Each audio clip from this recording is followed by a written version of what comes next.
Border Gavaskar test ಸರಣಿಯ ಮೂರನೇ match ರೋಚಕ ರೀತಿಯಲ್ಲಿ ಡ್ರಾ ಆಗಿದೆ. ಟಾಸ್ ಸೋತು ಬ್ಯಾಟಿಂಗ್ ಇಳಿದಿದ್ದಂತ ಆಸ್ಟ್ರೇಲಿಯಾ ಬ್ಯಾಟಿಂಗ್ನಲ್ಲಿ ಅಬ್ಬರಿಸಿ ಬೌಲಿಂಗ್ನಲ್ಲೂ ಕೂಡ ಟೀಂ ಇಂಡಿಯಾವನ್ನ ಬೆಂಡೆತ್ತಿತ್ತು. ಬೃಹತ್ ಟಾರ್ಗೆಟ್ ನೀಡಿ ಫಾಲೋ ಆನ್ ರೂಲ್ಸ್ ಹೇರಿ ಪಂದ್ಯವನ್ನ ಗೆಲ್ಲೋ ಲೆಕ್ಕಾಚಾರವನ್ನ ಹಾಕಿಕೊಂಡಿತ್ತು. ಬಟ್ ಆಸೀಸ್ ಪಡೆಗೆ ಹೊಡೆತ ನೀಡಿದ್ದೇ ಜಸ್ಪ್ರೀತ್ ಬುಮ್ರಾ ಮತ್ತು ಆಕಾಶ್ದೀಪ್ ಬ್ಯಾಟಿಂಗ್.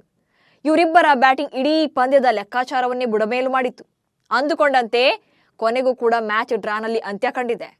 5ನೇ ದಿನದಾಟದಲ್ಲಿ ನಡೆದಂತ ಕೆಲ ನಾಟಕೀಯ ಬೆಳವಣಿಗೆಗಳು ಹಾಗೂ ಇಂಟ್ರೆಸ್ಟಿಂಗ್ ಫ್ಯಾಕ್ಟರ್ಗಳ ಬಗ್ಗೆ ಹೇಳ್ತೇನೆ. ನಾನು ಶಾಂತ, ನೀವು ಸುದ್ದಿಯಾನದ ಸಬ್ಸ್ಕ್ರೈಬರ್ ಆಗುವುದಕ್ಕೆ ಮರಿಬೇಡಿ. ಪರ್ತ್ನಲ್ಲಿ ನಡೆದಿದ್ದಂತ ಟೆಸ್ಟ್ ಮ್ಯಾಚ್ನಲ್ಲಿ ಟೀಂ ಇಂಡಿಯಾ 295 ರನ್ಗಳಿಂದ ಭರ್ಜರಿ ಗೆಲುವನ್ನು ಕಂಡಿತ್ತು. ಬಳಿಕ ಅಡಿಲೇಡ್ನಲ್ಲಿ ನಡೆದಂತ 2ನೇ ಟೆಸ್ಟ್ ಮ್ಯಾಚ್ನಲ್ಲಿ ಆಸ್ಟ್ರೇಲಿಯಾ 10 ವಿಕೆಟ್ಗಳಿಂದ ಭಾರತವನ್ನ ಸೋಲಿಸಿತ್ತು. ಅಲ್ಲಿಗೆ 5 ಪಂದ್ಯಗಳ ಸರಣಿ ಸಮಬಲಗೊಂಡಿತ್ತು. ಬಟ್ 14ನೇ ತಾರೀಕಿನಿಂದ ಗಾಬಾ ಮೈದಾನದಲ್ಲಿ ಶುರುವಾಗಿದ್ದಂತ 3ನೇ ಟೆಸ್ಟ್ ಮ್ಯಾಚ್ ಎರಡೂ ಟೀಮ್ಗಳಿಗೆ ಮೋಸ್ಟ್ ಇಂಪಾರ್ಟೆಂಟ್ ಆಗಿತ್ತು. ಈ ಪಂದ್ಯವನ್ನ ಗೆದ್ದವರು ವಿಶ್ವ ಟೆಸ್ಟ್ ಚಾಂಪಿಯನ್ಶಿಪ್ ಫೈನಲ್ಗೆ ಮತ್ತಷ್ಟು ಹತ್ತಿರವಾಗ್ತಾ ಇದ್ರು. ಬಟ್ ಕ್ಲೈಮ್ಯಾಕ್ಸ್ ನಲ್ಲಿ ಬಿಗ್ ಟ್ವಿಸ್ಟ್ ಸಿಕ್ಕಿದ್ದು ಪಂದ್ಯ ಡ್ರಾನಲ್ಲಿ ಅಂತ್ಯಗೊಂಡಿದೆ. ಮೊದಲ ದಿನವೂ ಕಾಡಿದ್ದ ಮಳೆ ಕೊನೆ ದಿನವೂ ಕೂಡ ಎಂಟ್ರಿ ಕೊಟ್ಟು ಫಲಿತಾಂಶದ ದಿಕ್ಕನ್ನೇ ಬದಲಿಸಿದೆ. ಸೊ ಮ್ಯಾಚ್ ಆರಂಭವಾದಾಗಿನಿಂದ ಹಿಡಿದು ಡ್ರಾ ಆಗೋವರೆಗೂ ಏನೆಲ್ಲ ಆಯ್ತು ಅನ್ನೋದನ್ನ ಮೊದಲು ನೋಡೋಣ. ಗಾಬಾ ಟೆಸ್ಟ್ ನಲ್ಲಿ ಟಾಸ್ ಗೆದ್ದಿದ್ದಂತ ಟೀಂ ಇಂಡಿಯಾ ನಾಯಕ ರೋಹಿತ್ ಶರ್ಮಾ ಬೌಲಿಂಗ್ ಅನ್ನು ಆಯ್ಕೆ ಮಾಡಿಕೊಂಡಿದ್ರು. ಮೊದಲು ಬ್ಯಾಟ್ ಮಾಡಿದಂತ ಆಸ್ಟ್ರೇಲಿಯಾ ಪರ ಟ್ರಾವಿಸ್ ಹೆಡ್ 152 ಹಾಗೆ ಸ್ಟೀವ್ ಸ್ಮಿತ್ 101 ರನ್ಗಳನ್ನು ಸಿಡಿಸುವ ಮೂಲಕ ಅಬ್ಬರಿಸಿದ್ರು. ಈ ಮೂಲಕ ಮೊದಲ ಇನ್ನಿಂಗ್ಸ್ ನಲ್ಲಿ 445 ರನ್ ಗಳಿಸಿ ಆಸ್ಟ್ರೇಲಿಯಾ ಆಲ್ಔಟ್ ಆಗಿತ್ತು. ಟೀಂ ಇಂಡಿಯಾ ಪರ ಮೊದಲ ಇನ್ನಿಂಗ್ಸ್ ನಲ್ಲಿ 6 ವಿಕೆಟ್ ಕಬಳಿಸಿ ಜಸ್ಪ್ರೀತ್ ಬುಮ್ರಾ ಹೀರೋ ಆಗಿದ್ರು. 445 ರನ್ಗಳ ಗುರಿ ಬೆನ್ನಟ್ಟಿದಂತ ಟೀಂ ಇಂಡಿಯಾ ಬ್ಯಾಟಿಂಗ್ ನಲ್ಲಿ ಕಂಪ್ಲೀಟ್ ಫೇಲ್ಯೂರ್ ಆಗಿತ್ತು. ಮೊದಲ ಇನ್ನಿಂಗ್ಸ್ ನಲ್ಲಿ ಟೀಂ ಇಂಡಿಯಾ ಪರ ಕೆಎಲ್ ರಾಹುಲ್ 84 ರನ್ ಸಿಡಿಸಿದ್ರೆ ರವೀಂದ್ರ ಜಡೇಜಾ 77 ರನ್ ಬಾರಿಸಿದ್ರು. ಉಳಿದಂತೆ ಯಾರು ಕೂಡ ಅಷ್ಟೇನು ಅಬ್ಬರಿಸಲಿಲ್ಲ. ಅದರಲ್ಲೂ ಟೀಂ ಇಂಡಿಯಾದ ಸೋಲು ತಪ್ಪಿಸಿದ್ದೇ ಜಸ್ಪ್ರೀತ್ ಬುಮ್ರಾ ಮತ್ತು ಆಕಾಶ್ದೀಪ್. 10ನೇ ವಿಕೆಟ್ಗೆ ಜೊತೆಯಾದಂತ ಇವರಿಬ್ರು 47 ರನ್ಗಳ ಜೊತೆಯಾಟವಾಡಿ ಫಾಲೋ ಆನ್ ಅನ್ನು ತಪ್ಪಿಸಿದ್ರು.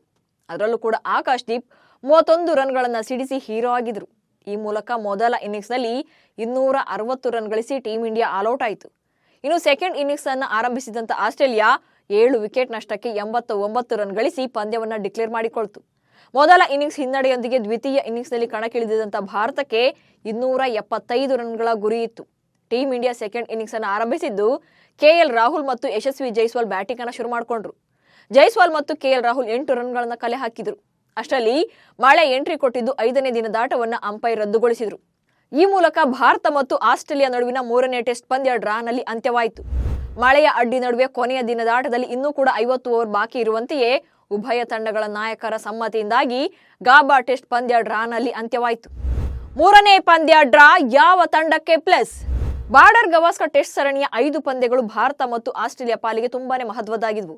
ಯಾಕಂದ್ರೆ ಉಭಯ ತಂಡಗಳು ವಿಶ್ವ ಟೆಸ್ಟ್ ಚಾಂಪಿಯನ್ಶಿಪ್ ಫೈನಲ್ ರೇಸ್ನಲ್ಲಿವೆ.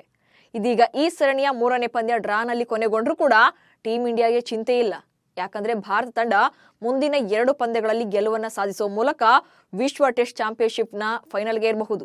ಅಂದ್ರೆ ಈ ಸರಣಿಯನ್ನ ಟೀಂ ಇಂಡಿಯಾ 3-1 ಅಂತರದಿಂದ ಗೆದ್ಕೊಂಡ್ರೆ ಫೈನಲ್ಗೆ ಪ್ರವೇಶಿಸೋದು ಗ್ಯಾರಂಟಿ.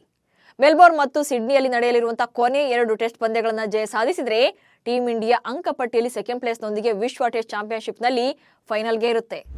2 ಪಂದ್ಯಗಳಲ್ಲಿ ಸೋತ್ರೆ ಆಸ್ಟ್ರೇಲಿಯಾ ರೇಸ್ನಿಂದ ಔಟ್.